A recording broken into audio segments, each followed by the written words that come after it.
যাক আলহামদুলিল্লাহ, আমরা এখন অবস্থান করতেছি নোয়াখালী কবিরহাট ক্ষীরোদ্দিঘিতে। মাছ ধরার জন্য চলে আসলাম, আমার ছোটো ভাইও আসছে। তা দেখা যাক কী কী মাছ এখানে আসছে এবং পাওয়া যায়, ভিডিওতে দেখানোর চেষ্টা করব ইনশাআল্লাহ। সবাই দেখার জন্য সবাই দেখবেন ভিডিওটা, ভালো লাগলে লাইক সাবস্ক্রাইব করবেন আশা করি। ধন্যবাদ সবাইকে।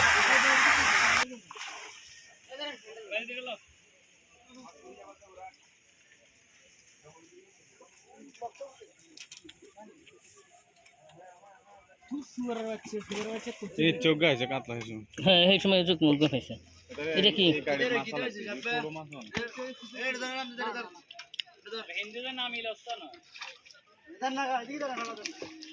বাস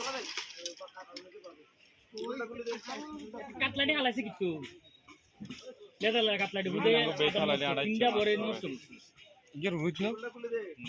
রুইট মাছ না কাল্লারে মাছ, এরকম সাইজের মাছ, এরকম সাইজের মাছ কিছু বেশি।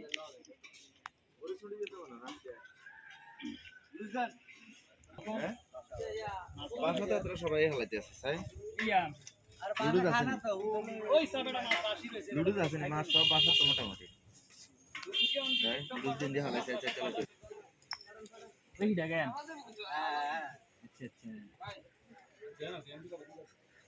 যাও যাও যাও,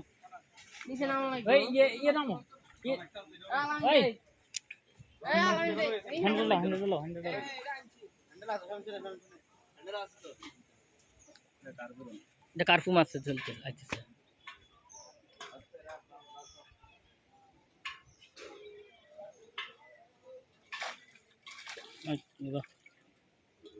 बहुत कौन आ रहा है?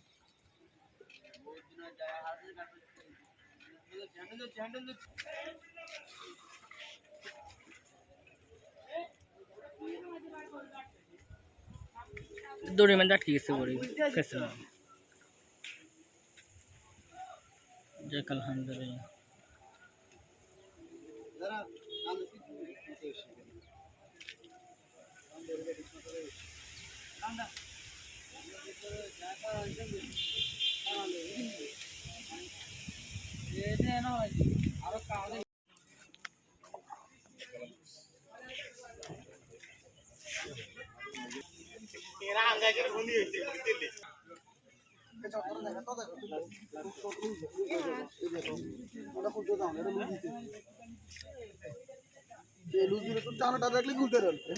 भाई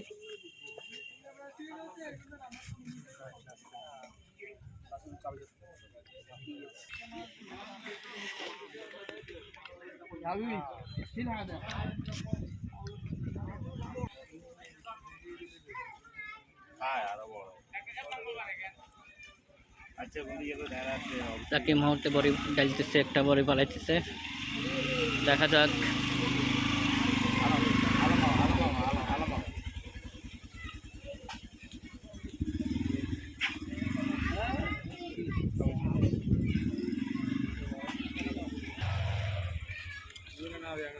যাক, চলে যেতেছি এখন। এই ক্ষীরোদ্দিঘি থেকে চলে যেতেছি আমরা, পশ্চিম পাড়ের থেকে পূর্ব পাড়ে চলে যাব ইনশাল্লাহ। জুমার নামাজ আদায় করে ইনশাল্লাহ রওনা দিব বাড়ির উদ্দেশ্যে। যাক, যেতটুকু দেখছি আলহামদুলিল্লাহ, দেখার ইচ্ছা ছিল, দেখে চলে যাইতেছি।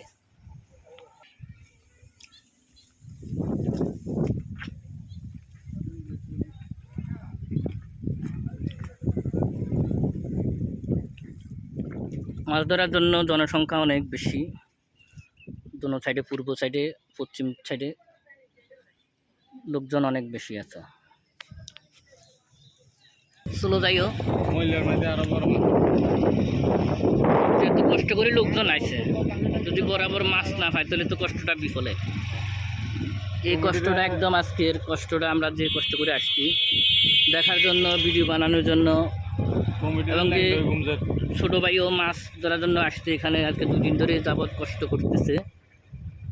এত বিশাল বিশাল বড় মাছ উঠে কোনো আলগায় নেওয়ার মতন কোনো ব্যবস্থা নাই। কন্টেনার ট্রাক লাগবো, কন্টেনার নিয়ে নিয়ে করে, হ্যাঁ ট্রেলার রাখবো না। যাক, বিশাল বড় ট্রাক লাগবে এক একটা মাছ নেওয়ার জন্য। আসসালামু আলাইকুম। তো আমরা আর দেখতে মন চাইতেছে না, চলে যেতেছি এখন। জুমার পরে ইনশাল্লাহ রওনা দিব। না আমরা হ্যাঁ আচ্ছা, তাহলে অনেক রওনা দিব। আর দেখার দেখছি, যা ভিডিও বানানোর জন্য আসলাম, দেখার জন্য আসলাম, দেখা হয়ে গেছে, এখন চলে যাবো ইনশাআল্লাহ।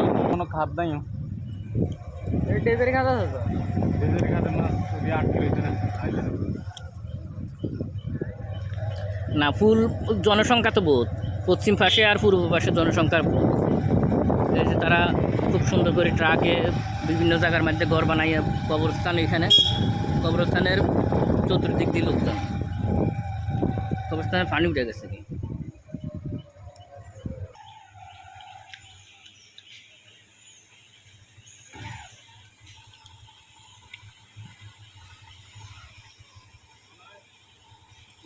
আধা কেজি মাছ গরম না ওই আঙ্গিটি একটু মাছ ঠিক না এই যে আমি মানে খাই দিছি রেডি কোনো কথা কি বুঝলে ভাই, তোমরা তো কি বুঝলে দুজনে? হ্যাঁ কি বুঝলে আজকে? বললাম যে এখানে এটা সিন্ডিকেট করছে। হ্যাঁ আসলে যারা এখানে শিউরের দিঘি হজরত শাহ সুফি জব্বার আলী খান রহমতুল্লাহ জামা মসজিদ সংলগ্ন যে দিঘিটি আছে ফকির বাড়ি পূর্ব নূর হোসেনপুর কবিরহাট নোয়াখালী উপস্থিত নির্মাণাধীন 2016। এখানে যে দিঘিটা আছে, আসলে আমরা যে সিটটা নিছি, টিকিটটা নিছি বরের জন্য ভর্তির জন্য, মাছ বলতে কিছু নাই, খুব কাছে এত কষ্ট করে একটা মানুষের একটা সিটের 50 থেকে 60,000 টাকা খরচ, হ্যাঁ টিকিট সহ ইয়ে সহ। এখানে মাছ হয়ে গেছে 200 গ্রাম 300 গ্রাম ওখানে, তাহলে এটা তো তাদের ঠিক হয় না। এটা আমরা এটার একটা ভালো প্রতিক্রিয়া চাই সবাই, যাতে এটা নিয়ে বসে বা জানায়। এরকম হলে কি তো হবে না, মানুষের না। লোকজনগুলো কে দেবে? হুম। তারা মাছ নাই রাস নাই, এখানে বড় মাছ তো নাই, হ্যাঁ শুধু দোক্কা হুম। দোক্কা দ্বারা আর কিছু নেই, হ্যাঁ এই আর কি। আসলে মনে যাক, ভাইয়ের কাছে মুখ থেকে শুনলাম আমরা কিছু কথা। আসলে দুঃখজনক এই কারবারটা। কষ্ট করে আসলাম, কষ্ট করে আইসা যদি মাছ না পাওয়া যায়, কি ব্যর্থতা সব। পুরো সব দাবি গেছে। যাক, আশা করি আমরা এখন 12টা 13 মিনিট হয়ে গেছে, এই মসজিদে নামাজ পড়বো ইনশাআল্লাহ, জুমার নামাজ এখানে আদায় করব। তবে কষ্ট হলেও আসলাম এতটুক দূরে, কিন্তু জিনিস নাই এই জায়গাতে।